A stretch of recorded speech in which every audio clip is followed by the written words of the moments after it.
सभागृहातले एक सदस्य, महाराष्ट्राचे माजी मुख्यमंत्री आणि स्वर्गीय हिंदुहृदय सम्राट शिवसेना प्रमुख बाळासाहेब ठाकरे यांचे सुपुत्र असलेले उद्धवजी यांचा आपण निरोप समारंभ करतो। खरं म्हणजे मी असं म्हणेन की राजकारणामध्ये मतभेद असतात, अनेक वेळा वेगवेगळ्या भूमिका असतात, कधी आपण सोबत असतो, कधी संघर्ष करतो, पण या पलीकडचं देखील एक नातं हे राजकारणामध्ये असतं आणि ते नातं असतं सहप्रवासाचं।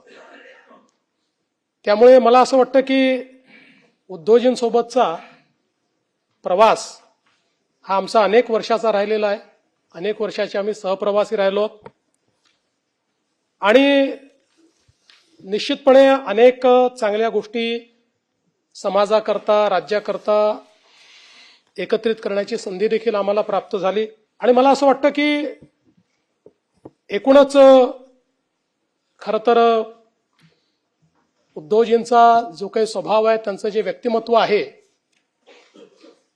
यामध्ये राजकारण थोडं कमी आहे। म्हणजे मुळात मला असं वाटतं की त्यांचा स्वभाव राजकारणी नाही आणि त्यामुळेच अनेक वेळा ते जे काही निर्णय घेतात त्या निर्णयांमुळे ठीक आहे, म्हणजे परिस्थिती वेगवेगळ्या पद्धतीची उद्भवते, पण हा एक गुण मला असं वाटतं की जो हिंदुहृदय सम्राट बाळासाहेब ठाकरेंचा देखील होता की एकदा ठरवलं की निर्णय घेऊन टाकायचा, तशा पद्धतीचा स्वभाव हा उद्धवजींचा आहे। उद्धवजी तसे छायाचित्रकार आहेत आणि अतिशय ज्याला आपण म्हणतो निष्णांत, तज्ज्ञ, सुप्रसिद्ध अशा प्रकारचे ते छायाचित्रकार आहेत।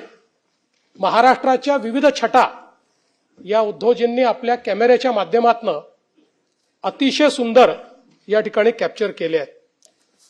मला असं वाटतं की गडकिल्ले, निसर्ग, वारकरी परंपरा हे सगळं त्यांनी त्यांच्या कॅमेऱ्यात कैद केलं आणि ही सगळी फोटोग्राफ पाहिल्यानंतर त्याच्या पाठीमागे त्यांचं संवेदनशील मन हे आपल्याला पाहायला मिळतं आणि म्हणूनच मला असं वाटतं की महाराष्ट्र देशा आणि पाहावा विठ्ठल ही जी त्यांची कामं आहेत ती केवळ छायाचित्रण नाहीये, तर एक प्रकारे आपल्या संस्कृतीची जपणूक या माध्यमातून करण्याचं काम हे उद्धवजींनी केलंय आणि हे करण्याकरता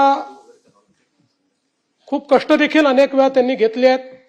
मला असं वाटतं की जेव्हा वारीचे छायाचित्रण उद्धवजींनी केलं होतं त्यावेळी अतिशय रिस्क घेऊन हेलिकॉप्टरमधनं त्या ठिकाणी उघड्या दरवाजातनं फोटोग्राफी ही त्यांनी त्या काळामध्ये केली। अनेक वेळा जंगलांमध्ये त्यांनी छायाचित्रण केलं आणि म्हणून ही एक आपला जो छंद आहे तो छंद त्यांनी अतिशय चांगल्या पद्धतीनं जोपासण्याचं काम हे त्यांनी केलं।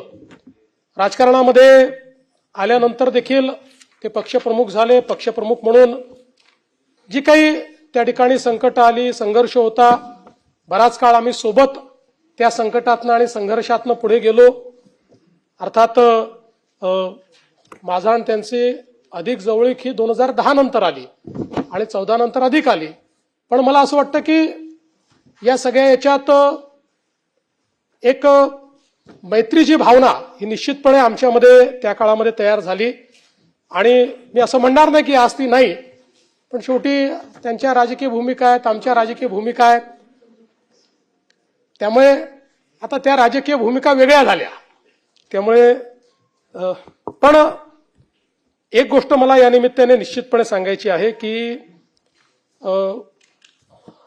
राजकारणामध्ये काम करत असताना अनेक वेळा मी हे बघितलं की एखादा निर्णय घेत असताना त्याच्या परिणामांची त्यांनी चिंता केली नाही आणि विशेषतः एक जो गुण म्हणजे त्यांची शिवसेना असो की आमच्या शिंदे साहेबांची शिवसेना असो, जो हिंदू हृदय सम्राट शिवसेना प्रमुख बाळासाहेब ठाकरेंनी या ठिकाणी एक राजकारणात वेगळा पायंडा पाडला की सामान्यातल्या सामान्य माणसाला देखील, ज्याला राजकीय चेहरा नाही अशा व्यक्तीला देखील राजकीय चेहरा देणं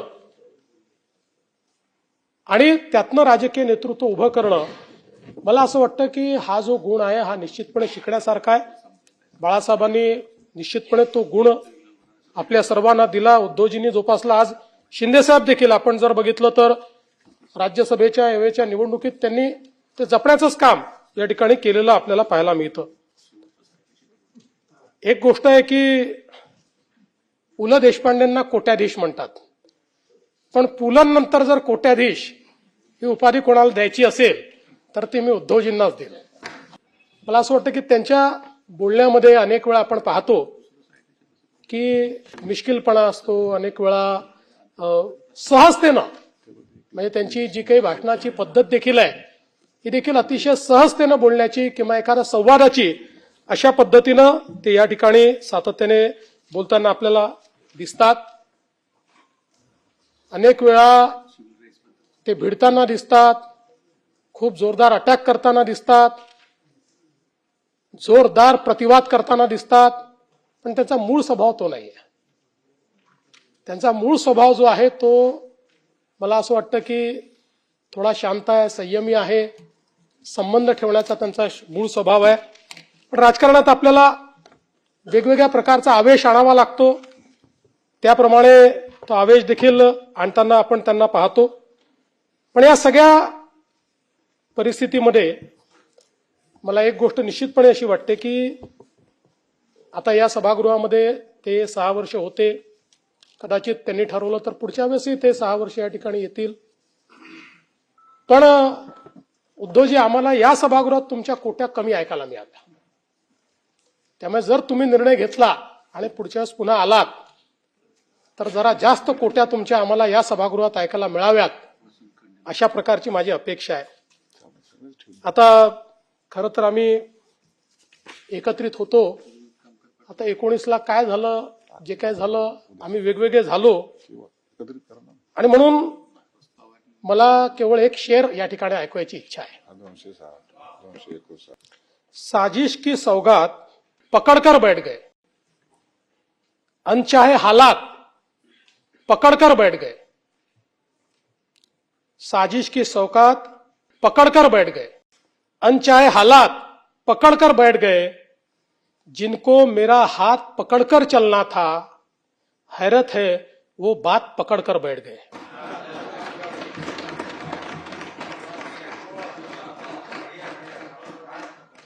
पण ठीक आहे, आता कुठलाही आपला रस्ता असला तरी तुम्हाला खूप शुभेच्छा आहेत. तुम्हाला उत्तम आरोग्य मिळो, तुमचं नेतृत्व अशाच प्रकारे सगळ्या पक्षाला मिळत राहो आणि राजकारणामध्ये तुमची प्रगती होत राहो, अशा प्रकारच्या शुभेच्छा आज पुन्हा येईन माझा आहे, पुन्हा भेटू, नाही ते तर भेटूच, त्याला काय.